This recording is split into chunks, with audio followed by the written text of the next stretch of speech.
Welcome to today's webinar. The topic today is bucket foundations with geotechnical design checks in RFEM 6. My name is Andreas Hörold. I'm responsible for marketing and public relations in the company Dlubal Software. For instance, the webinars, technical content of the website, customer projects, and so on. I will be the moderator today and I will answer your questions during the webinar. My colleague Ann-Kathrin Danwert will do the presentation. She works in the development team for concrete, and she's also member of the customer support team. At first, I say something how you can ask questions. Just press the button with the question mark, then enter your question in that field, press send, and I will receive your question and then I will answer you. The other way is to watch the entire webinar and email to info@dlubal.com.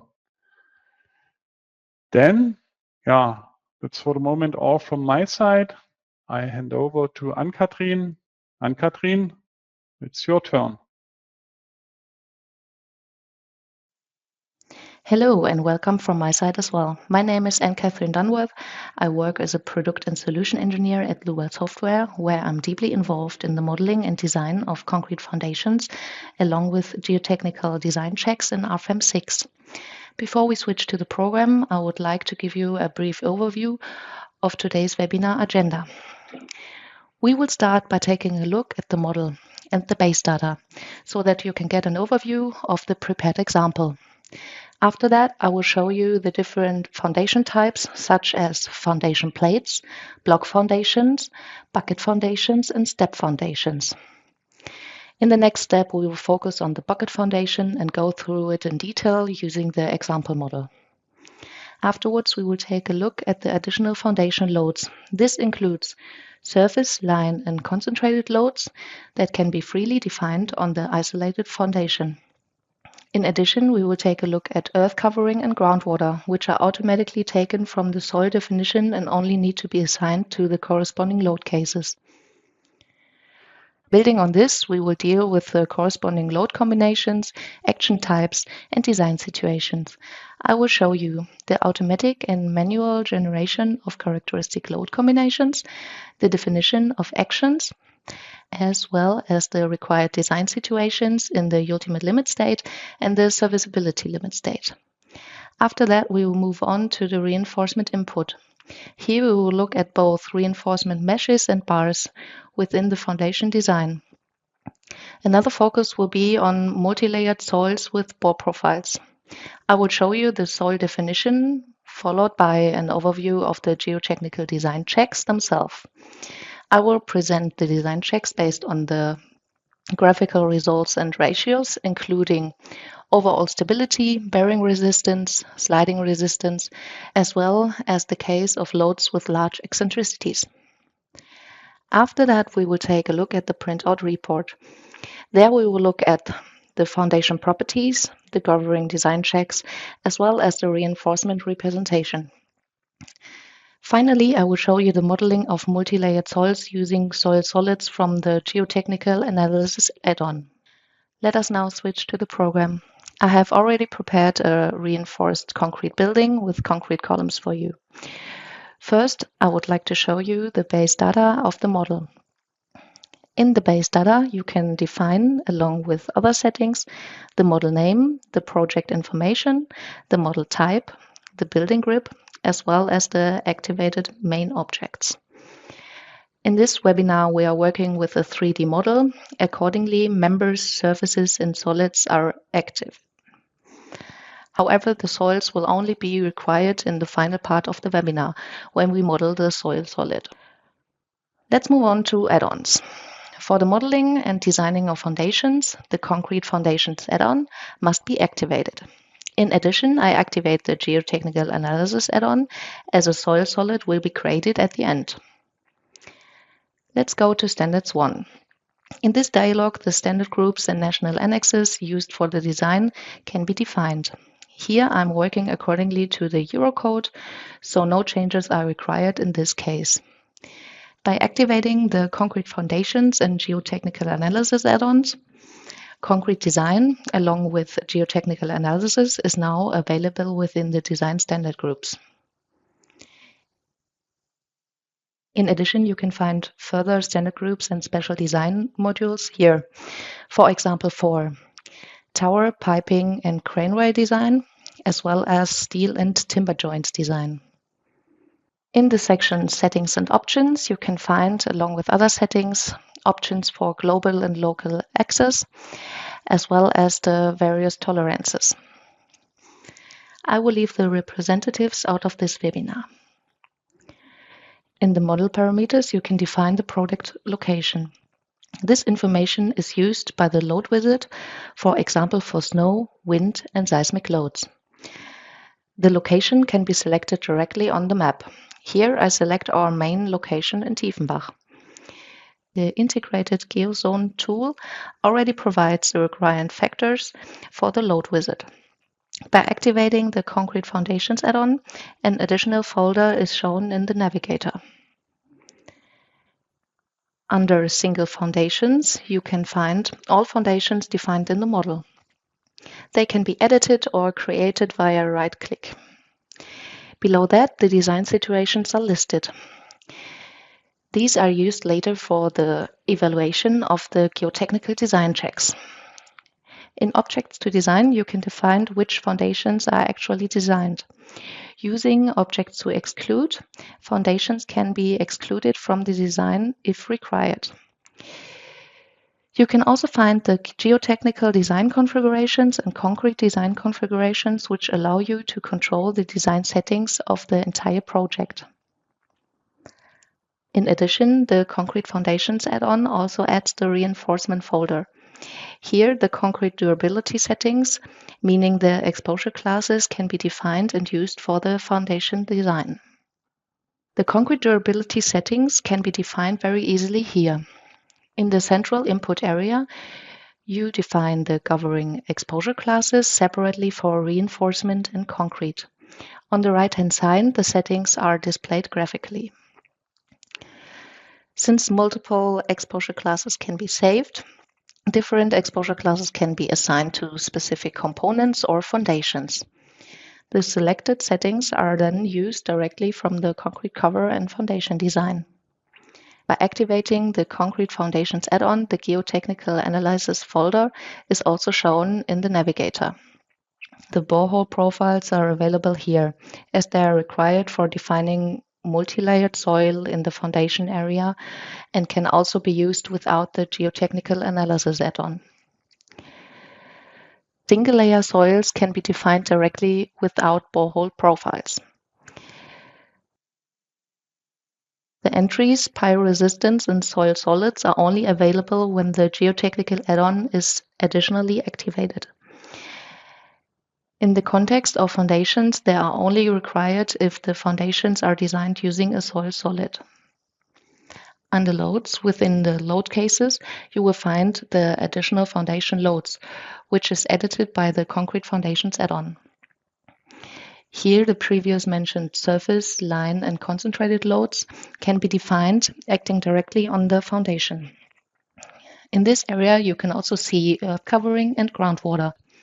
These loads are taken automatically from the soil properties. I will explain the soil definition in more details later in the webinar. Before continuing with the foundation types, I will briefly complete the model by showing you the base objects. Under materials, the relevant materials are already defined. The C3037 concrete, the reinforcing steel, and the soil materials required for later for the foundation. Materials shown in blue in the navigator are currently not used in the model, but are already available for later assignments.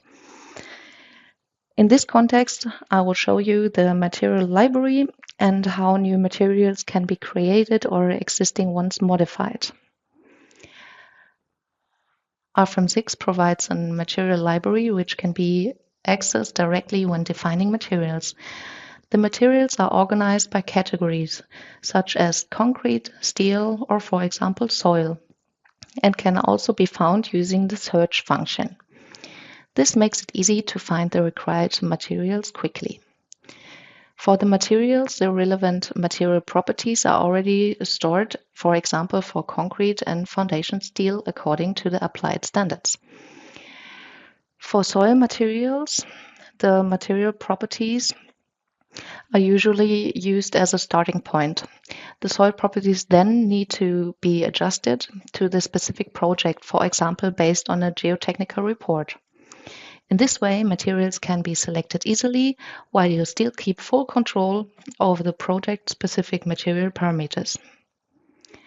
Under cross-sections, the cross-sections of the members are defined. For example, here, the column cross-section used in this model. The thicknesses are assigned in surfaces, each in combination with the corresponding material.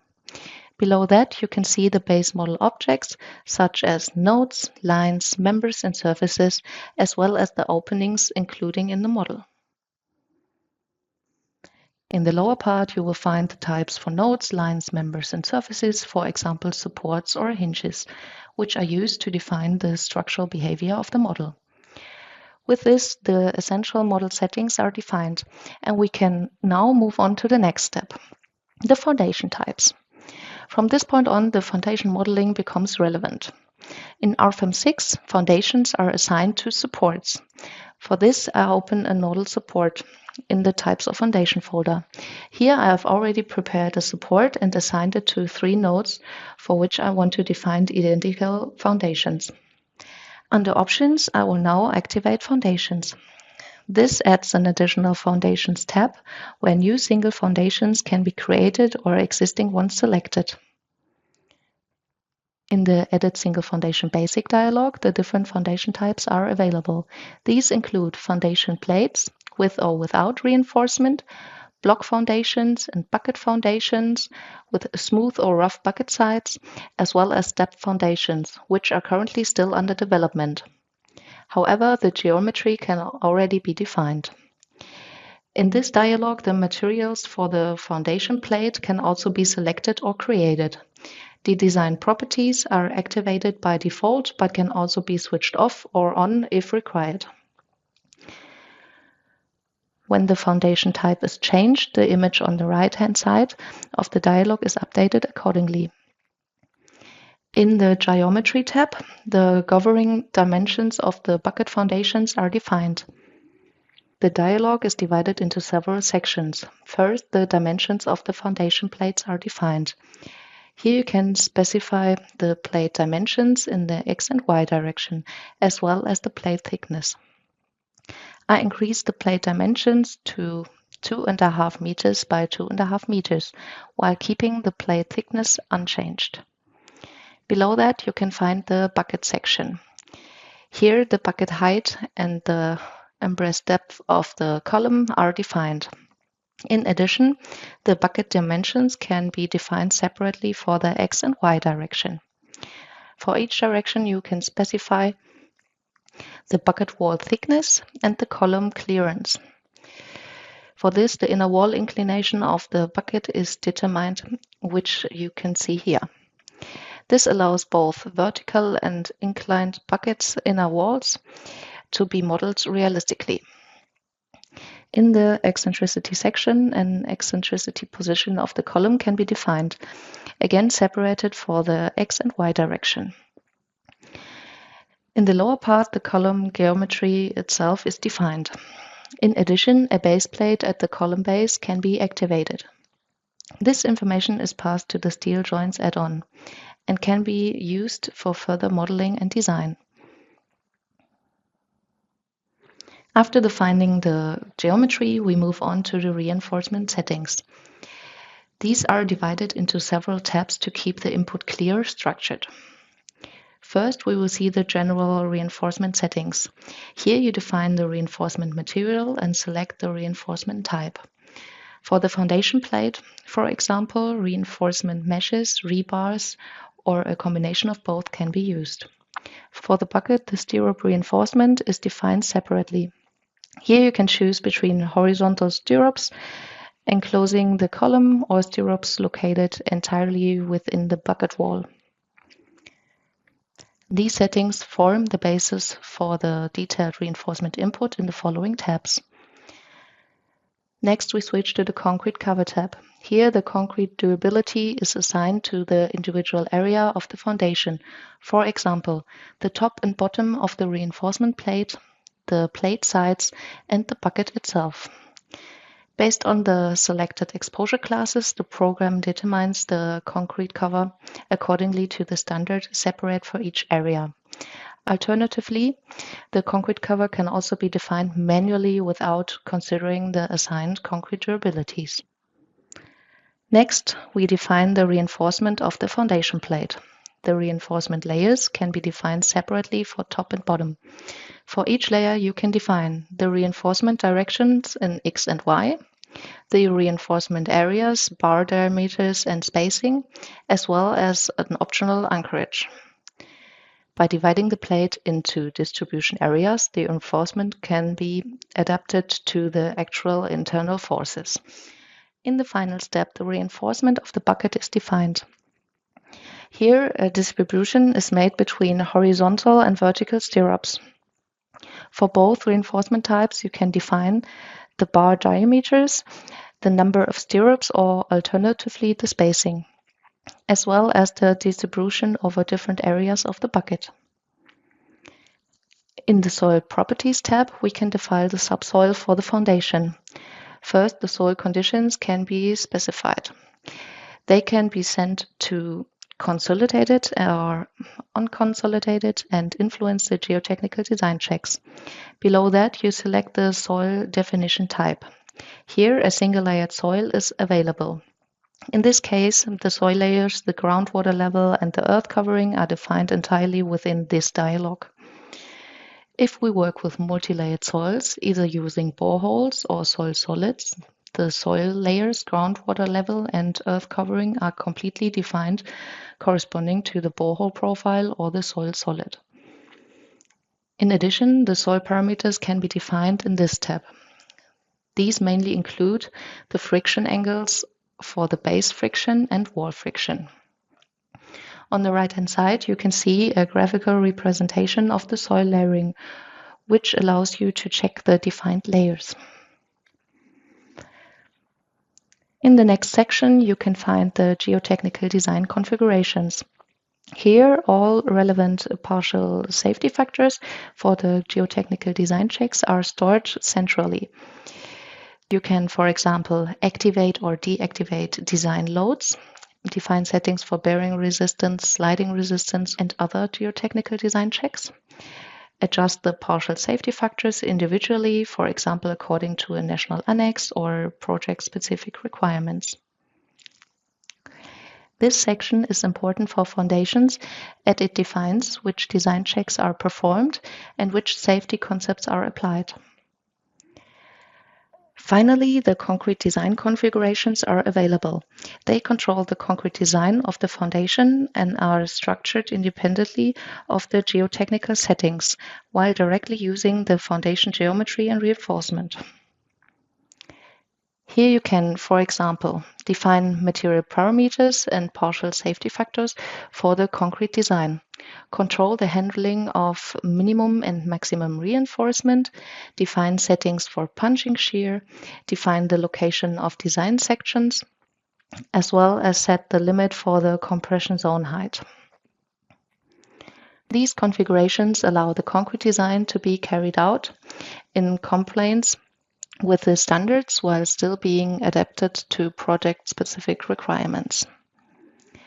Now we move on to the additional foundation loads. For this, I go to the Loads folder in the Navigator, open Load Case 1, and select Additional Foundation Loads. The following load types are available: surface loads, line loads, concentrated loads, as well as earth covering and groundwater. Starting with the surface loads. They can be applied directly to the entire foundation by selecting the corresponding foundation and define the load magnitude. The line loads work in a similar way. Here you can additionally define 2 points on the foundation between which the line load acts. The input is defined using ordinates which always refer to the foundation node. Now to the concentrated loads. Here as well, the load position is defined using ordinates relative to the foundation node, and the load components in the X, Y, and Z direction can be specified. The earth covering is generated automatically by the system. It is not defined directly here, but controlled via the soil properties when editing the foundation.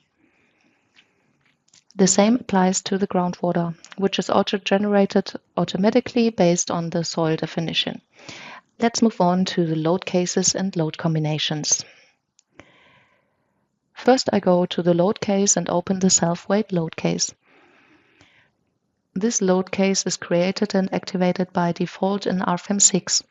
At this point, the self-weight is applied without soil solids, meaning only the self-weight of the load-bearing structure above the foundations. For the foundation design, it is important to additionally activate the self-weight of the concrete foundations.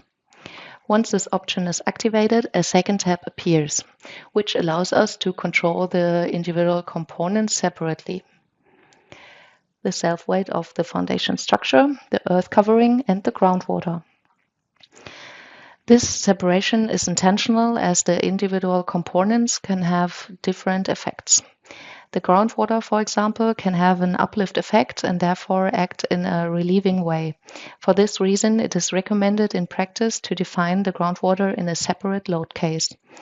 This ensures that the most unfavored static case is considered for the geotechnical design checks, for example, for uplift or sliding verifications. After taking a look at the self-weight load case, I will switch to the self-weight for soil solids load case, which is created by the Geotechnical Analysis add-on. In the self-weight for soil solids, the self-weight of the soil solids is activated by default. For a realistic foundation design, we need additional load cases, which we will then classify and combine correctly. I therefore create a separate load case for groundwater. For this load case, I use the action category GQ, permanent imposed. As mentioned before, groundwater can have a relieving effect on the foundation. By defining it in a separate load case, this effect can later be considered selectively in the load case combination or intentionally excluded in order to represent the most unfavored case. Next, I create a snow load case using the load wizard. I go to the load assistant folder in the data navigator and select snow loads. A new input dialog opens. First, I select the roof type. Here, flat or monopitch and dual pitch are available. I choose flat monopitch. Next, I define the roof corner nodes. The order is shown graphically on the right-hand side. I select the nodes clockwise, A, B, C, and D. Under Load Cases, I click Generate Load Cases. The entry is not longer highlighted in red and now is fully defined.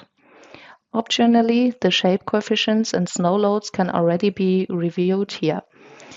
In the last tab, you can find the tolerances, and I confirm with OK. The snow load case is created directly under Load Cases. I then rename it to Snow. With this, the snow load case is created. I have applied the snow loads only for the flat roof so far. However, on the first floor, there is an overhang, which is not captured automatically by the load wizard in this case. To include this area as well, I simply define a surface load manually. In this case, this is much faster. For this, I go to the corresponding snow load case, define a surface load, assign it to the overhang, and use the same load magnitude as for the remaining snow load.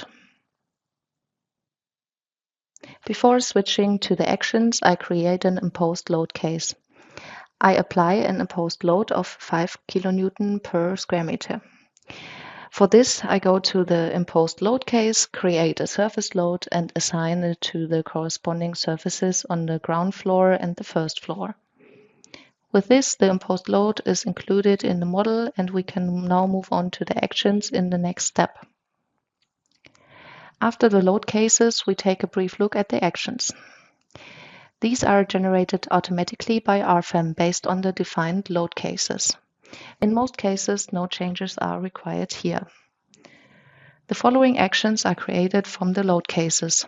Permanent from the self-weight of the structure, including the foundation, self-weight, and earth covering. Permanent soil for the self-weight of the soil. Permanent imposed for the groundwater load case. Snow ice loads for the snow load case, and imposed loads for the imposed load. Now we switch to the Design Situations tab. For this example, we only need Design Situation 1 and 2. The two additional design situations, frequent and quasi-permanent, are not required here and can therefore be deleted to keep the model clear. For the geotechnical design checks, we now create two additional design situations. First, a design situation of the type equilibrium. This is used for equilibrium checks, in particular for verifications such as overturning or uplift. Second, we create a design situation of the type accidental. This is required to represent accidental actions in the geotechnical design checks. With this, all relevant design situations are defined, and we can move on to the load combinations in the next step. For this, I open the Base tab and have a look if the combination wizard is activated. If the combination wizard is activated, the option automatically assign corresponding load combinations is active automatically as well. In this case, RFEM creates the load combinations and at the same time the corresponding combinations fully automatically. These can later be found in the Load Combinations tab as well as the assigned characteristic combinations. The assignment is essentially important for the geotechnical design checks, for example, for bearing and sliding resistance. These checks require characteristic load combinations and can only be performed if they are assigned correctly.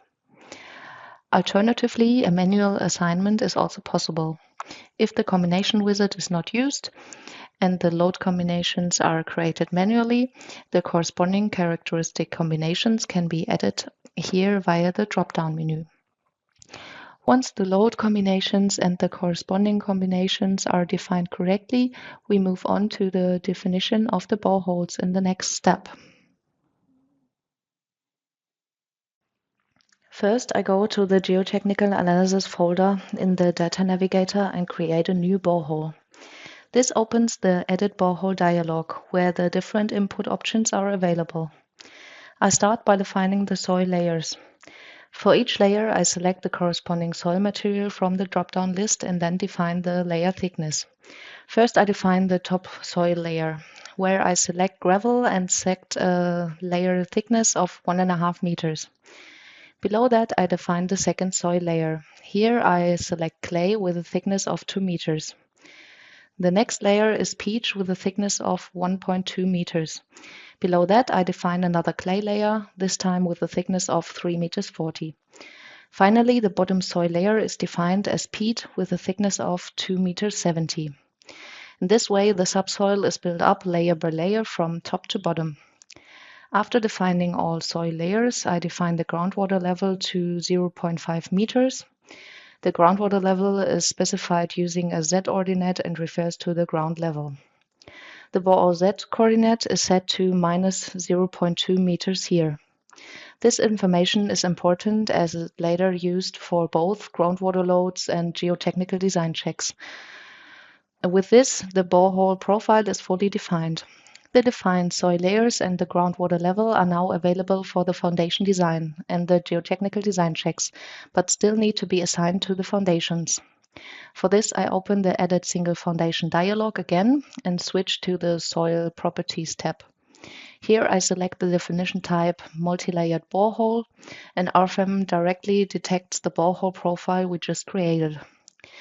The soil layering can be checked graphically on the right-hand side. After defining the loads, the load combinations, and the subsoil via the borehole profile, we can now start the calculation. Now I run the concrete foundations add-on. During the calculation, the geotechnical design checks as well as the concrete design of the foundations are performed automatically from the previous defined design situations. I start the calculation and then take a look at the results and the evaluations. I deliberately start in the static analysis because it allows for a very good plausibility check. It is important to note that the standard static analysis in RFEM initially only considers the model up to the supports. This means that in the global structural model, the foundations are not calculated as 3D solids. Instead, we obtain supports reactions at the nodes.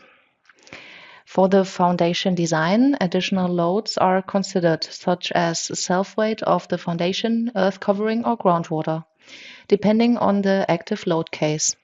The current evaluated load case is shown here. For this reason, I take a look at results, nodal, support forces with foundation loads in the static analysis. Here I can see the support forces from the structural analysis along with the applied foundation loads. These are the governing forces that are then used by the concrete foundations add-on for the further design. After the static analysis, this view is very useful to check whether the foundation loads are plausible. I am now in the concrete foundations drop-down menu and first see the different result views. In addition to the utilization at nodes, I could, for example, display the reinforcement of the foundation or directly the governing results. I start with the governing results as they provide a very good overall overview of all design checks. In the table, the results are shown separately by nodes. In my example, these are node 14, 17, and 19, which are exactly the 3 nodes to which Foundation 1 was assigned earlier. For each of these nodes, all performed design checks are listed. To improve clarity, I first hide the serviceability limit state and the ultimate limit state. This leaves only durability and concrete cover checks, checks for precast concrete elements at the bucket, and checks related to general reinforcement rules. Since these checks are not decisive for the current overview, I also switch off the level of detail. I now enable the ultimate limit state again. Here we see the typical governing design checks such as bearing resistance, sliding, overall stability of the structure, as well as the bending design of the foundation plate in the X and Y direction, separated into top and bottom. In addition, the following checks are shown. Punching shear checks both at the column control parameter and at the control parameter of the load introduced area, as well as various checks for the bucket foundation, for example, related to reinforcement. These are the design checks that are performed for this foundation in ULS.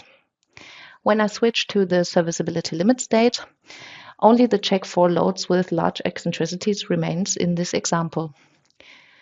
This was a short overview of the result table. In the next step, I switch to the results navigator and show selected design checks graphically in the model. So let's take another look at the section at the top. In the results navigator, under design checks for the isolated footing, we can display the geotechnical design results. Within the ultimate limit state, you will find, among others, the design check with the number UL 7300, which represents the bearing capacity check. When we open this check, we can display the utilizations for each individual footing. In addition, the following information is shown. The applied actions and resistance represented as stresses, as well as the failure mechanism displayed graphically. This provides a very good impression of how the loads are transferred to the subsoil. Next, we have the sliding check. This check can also be displayed for each individual footing, and the corresponding utilization can be traced directly in the model. This is followed by the check for the structural stability. Since this check represents a tilting about a footing edge, it is also possible to display which edge is considered and in which direction the check is performed. This makes it very clear which edges are governing for the check and how the titling situation develops. The visualization can be reviewed for all relevant directions. Within the serviceability limit state, we also find the check for highly eccentric loading. This check can likewise be displayed graphically. In addition, the following information is shown: the existing eccentricity as well as the allowable maximum eccentricity, each given separately for the x and y direction. Under concrete design, you will find all concrete design checks that are performed as part of the footing design. First, we see the ultimate limit state.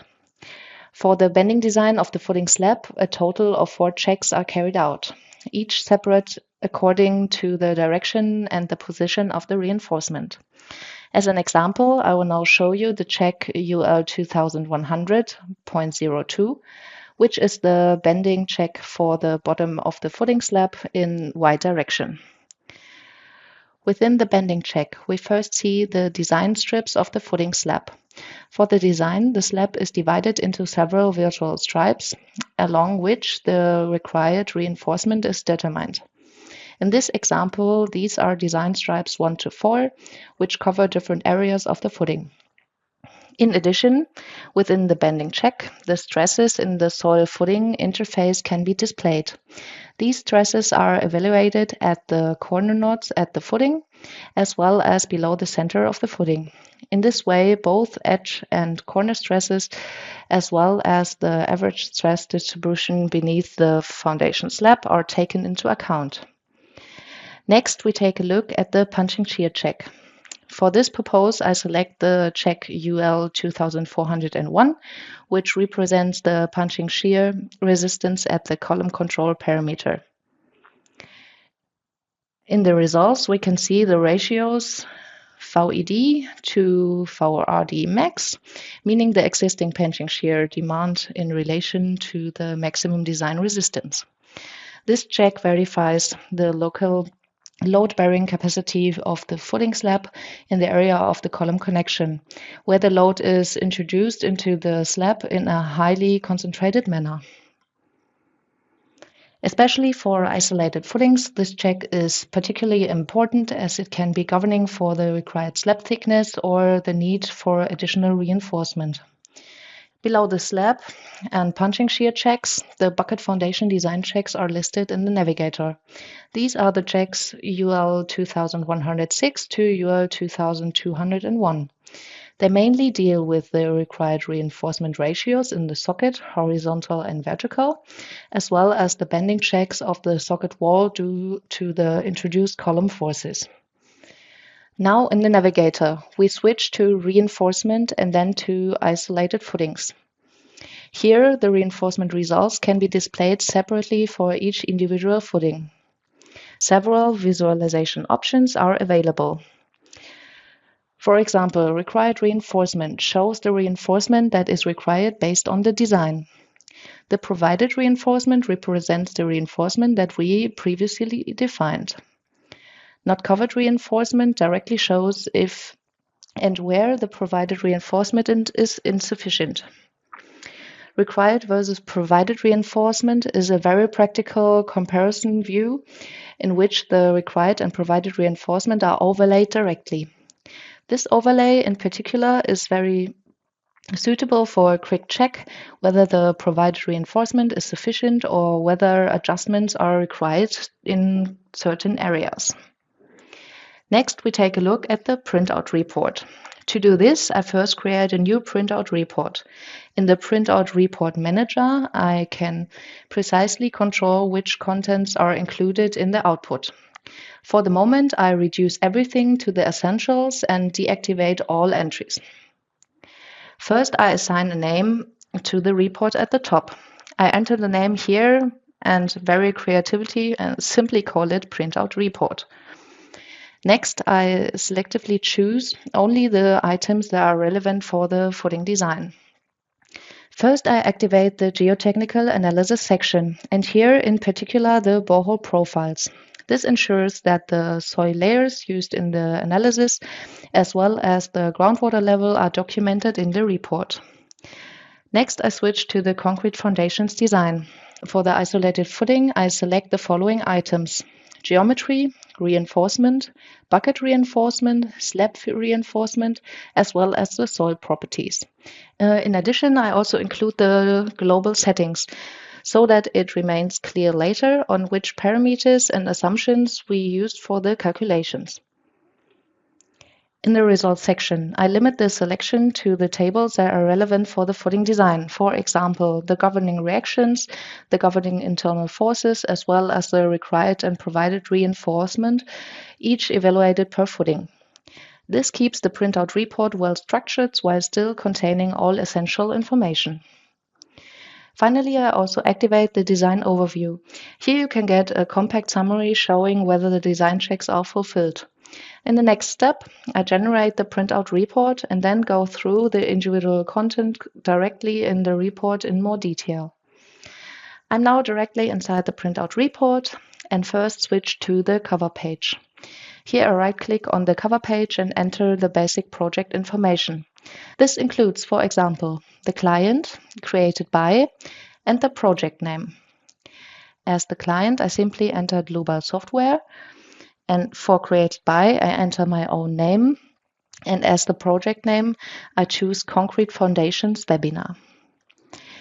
Next, I go through the remaining tabs. Under printer settings, you can define which printer is used, whether the complete report or only a specific page range is printed, as well as basic printing options such as copies or page orientation. In the Page Setup tab, you can define the paper format and the paper orientation. This is particularly relevant if the report is later used as a PDF or for printing. Under Option Settings, you can, among other things, configure headers and footers, adjust colors and table layouts, and control the page and sheet numbering.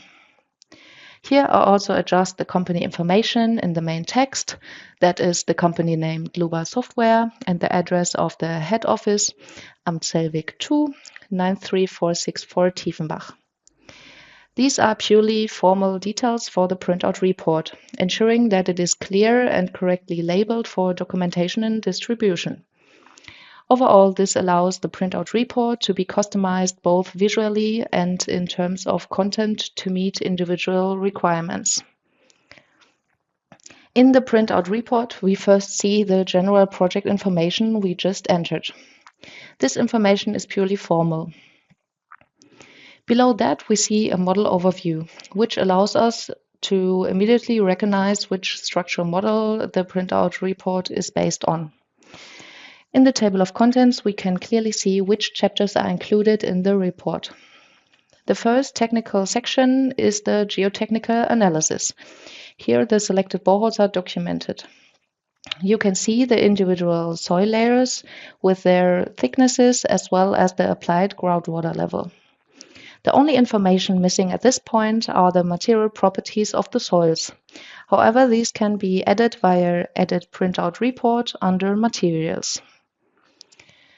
In the concrete foundation design section, we first see the isolated footings with their definition types and the assigned nodes. This makes it clearly traceable which footing is used at which position in the model. In the geometry section, the dimensions of the footing are listed. Here you can see, for example, footing length, width, and height, as well as the bucket geometry and information about the connected column. Next, the reinforcement results are shown. Since this is a bucket foundation, both the slab and the bucket reinforcement are listed separately. You can see the reinforcement types as well as the steel diameters and spacing. In the following section, you can see the soil properties. Here, the soil definition type is shown, in this case multi-layered borehole, along with the subsoil conditions and the borehole used. This is followed by the global settings of the add-on. Among other things, the applied design approach is documented here, which is relevant for the bending capacity check, for example. In the results section, we first see the governing reactions. These tables show which loads and internal forces were governing for the individual footing. Next, the required and provided reinforcement is listed, evaluated separately for each footing. This makes it easy to understand where reinforcement is required and how it has been applied in the model. At the end of the printout report, you will find the design overview. Here you can get a compact summary of all performed design checks and their utilization ratios. This section is ideal for a quick plausibility check or as an overview for verifications and approval documents. The printout report, as we have seen it so far, already contains all relevant tabs and design results. To make the report more illustrative, additional graphics and detailed design check calculations can also be included directly in the printout report. I will start with the graphical representation. In general, the following applies. Everything that can be displayed in the graphics window can also be transferred directly into the printout report. First, I set up the desired view, for example, a utilization display. Afterwards, I can transfer this view directly via Add to Printout Report. In this way, utilizations, stress distributions, or design strips can be visually documented in the report. To keep the graphic clear in the printout report, I first adjust the model view. I start by hiding a few objects that are not required for this view. For the graphical representation, I now display only the foundation, the nodes, and the supports so that the focus is clearly on the foundation design check. Next, I go to the Result Navigator and select Design Checks, Geotechnical Design, Ultimate Limit State, and choose the sliding check, that is UL 7301, as an example. When I transfer the view to the printout report, the dialog Graphic Printout Send to Printout Report opens. Here I can define settings. For example, which information should appear in the image name, the image size and orientation, as well as image quality or color representation. Since the graphic appears a bit too dominant in the current size, I then adjust the image size directly in the printout report. Here I set the graphic to occupy 50% of the page height. The preview updates immediately, allowing me to directly see how the graphic will appear in the report. Alternatively, I could have adjusted the result limits beforehand in the control panel in order to maintain a better overview, especially for more complex models. In addition to graphics, individual design check details can be transferred to the printout report in the same way. To do this, I open the design check details of the selected check. In the lower right corner, the detailed calculation can then be transferred directly to the printout report. If we now switch back to the printout report, you can see both the previous added graphic and the design check details. Using drag and drop, these elements can be placed at any position within the report. In addition to the design checks and result graphics, the reinforcement layout can of course also be transferred graphically into the report. To do this, I switch to the concrete foundations in the model and then to the slab reinforcement. Using the corresponding option, I display the reinforcement layout. At this stage, I activate only the bottom reinforcement. The top slab reinforcement as well as the bucket reinforcement are intentionally deactivated in order to keep the visualization clear. This configured view can now be transferred directly to the printout report via the print option, just as we did previously with the result graphics. In this way, the reinforcement layouts can also be documented clearly in the printout report. With this, we have completed the printout report and have also fully finished this model. To conclude, I would like to show you one more option to defining the soil, namely using soil massive. Especially for more complex subsoil conditions or larger projects, this approach can be very helpful. For this purpose, I now switch to a different model in which several boreholes have been already defined. Using this example, we will take a look at how individual soil layers can be combined into a soil solid. I have now opened another model that already contains multiple boreholes. First, I delete the existing soil solid. Based on the boreholes, I now want to create a new soil massive. This opens the dialog Edit Soil Massive. First, I define how the soil solid should be represented. In this example, I work with the 3D finite element method and select boreholes as the definition type. This means that the soil of the solid is derived directly from the boreholes. In the upper right corner, I now assign the boreholes that should be used for the soil. In this model, these are boreholes 1 to 3. In the central area of the dialog, I then define the geometry of the soil solid. Here I specify the position of the soil solid in plane via the coordinates of the soil center. In this case, I select x as 7.5 meters and y as minus 7.5 meters. The dimension in x and y directions are, in this case, 30 meters. The height of the soil solid can either be defined manually or, as it is in this case, automatically from the boreholes. In addition, I can define whether groundwater should be taken into account. With this, the soil massive is fully described geometrically and can be used for the further calculation based on the boreholes.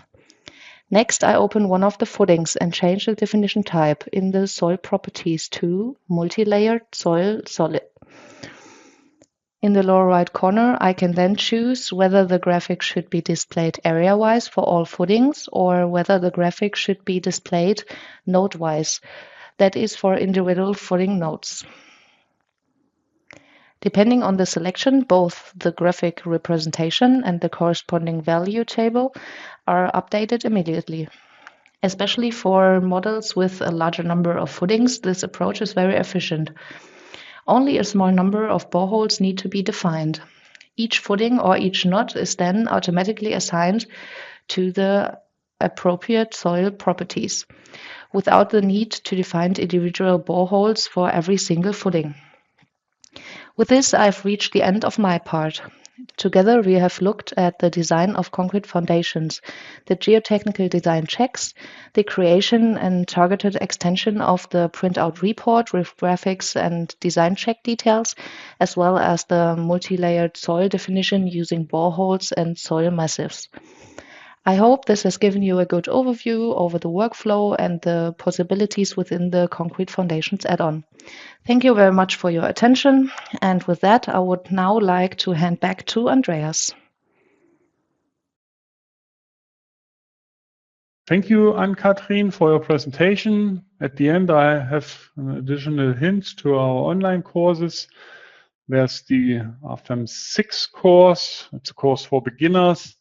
Then the Eurocode 2 course for the reinforced concrete design.